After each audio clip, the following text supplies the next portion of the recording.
Le président de la République, chef suprême des armées, a aussi reçu hier les vœux des forces armées et de sécurité. Occasion pour parler de la situation sécuritaire du pays. Aujourd'hui, l'armée est en voie de restructuration pour permettre aux forces armées d'accomplir au mieux leur mission de défense de l'intégrité territoriale. Ce qui passera bien évidemment par l'élaboration et l'adoption d'une loi de programmation militaire qui est déjà en cours, nous dit Mohamed Diarra.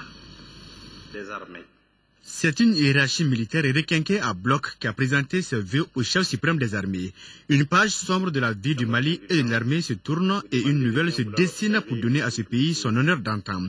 Dans cette optique, des enseignements semblent avoir été tirés de la crise de 2012. L'heure est maintenant à la restructuration de l'armée.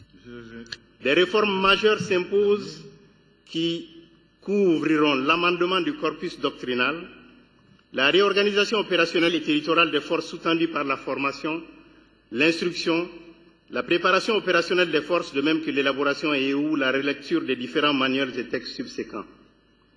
Ces agissements ne produiront leurs effets escomptés que lorsqu'ils reposent sur un ambitieux plan d'équipement et de réalisation d'infrastructures afin d'optimiser la capacité opérationnelle des forces et des services, le tout assorti d'une gestion rationnelle, une meilleure appréhension des ressources humaines à travers une gestion rationnelle des carrières, une gestion matérielle et financière vertueuse au cœur desquelles se situe la redevabilité, la reddition des comptes relatifs aux ressources qui nous sont mises à disposition par le contribuable malien. Ce qui est arrivé au Mali est la conséquence de la déliquescence de l'État, ouvrant ainsi une brèche dans laquelle se sont engouffrés des djihadistes et autres terroristes. Pour le président de la République, cette humiliation ne se répétera plus dans un pays de grande histoire. Nos exigences sont des exigences tangibles de sécurité intégrale. Général, vous l'avez dit, notre nation ne doit plus jamais plonger dans les ténèbres et dans le désespoir. Elle n'était pas que dans les ténèbres, notre nation. Elle était dans l'humiliation, vous l'avez dit. Elle était dans la perte totale d'estime de soi, self-estime. Elle était devenue la risée du monde. Une menace contre ses enfants, une menace contre ses voisins. Plus jamais ça. Plus jamais ça. Plus jamais ça. Tous les enseignements des insuffisances et fautes constatées seront tirés. Les forces armées et de sécurité sont considérées comme le principal rempart de la nation. De la même manière, elles constituent un instrument de la démocratie. C'est pourquoi aucun sacrifice ne sera de trop pour permettre à la Grande Muette de mener sa mission avec efficacité, celle de défendre l'intégrité du territoire, rassure le chef de l'État.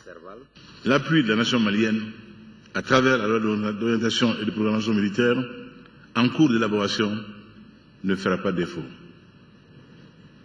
Rien ne sera de trop pour préserver la sécurité et la quiétude de nos concitoyens. Rien. Le chef suprême des armées se dit ouvert au dialogue et pour lui, tout est négociable sauf la partition du pays. L'armée, pour sa part, continuera sa mission de stabilisation des régions du Nord et de collaboration avec les forces servales et de l'aménagement, auxquelles il a rendu un hommage mérité. Qu'il n'y ait aucune confusion à ce sujet. Les forces servales ont servi le Mali loyalement. En devoir d'assistance à notre pays, elles ont donné le meilleur d'elles-mêmes. Elles continuent de le faire.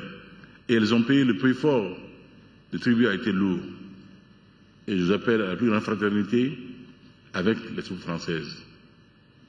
Serval est là pour nous aider. Serval est là pour nous accompagner. Serval a payé le prix fort pour cela. Nous, Maliens, ne l'oublions jamais. Notre souveraineté, notre dignité, nous saurons toujours les défendre. Ce n'est pas là qu'elles peuvent être en danger. Il y a eu des manœuvres, il y a eu des malices autour de nous. Nous les savons, et nous les avons dénoncés, et nous le ferons chaque fois que de besoin. Et je vous appelle à la plus grande fraternité avec les troupes françaises. Les victimes de Aguelhok n'ont pas été oubliées, ainsi que ceux tombés sous le char de l'honneur.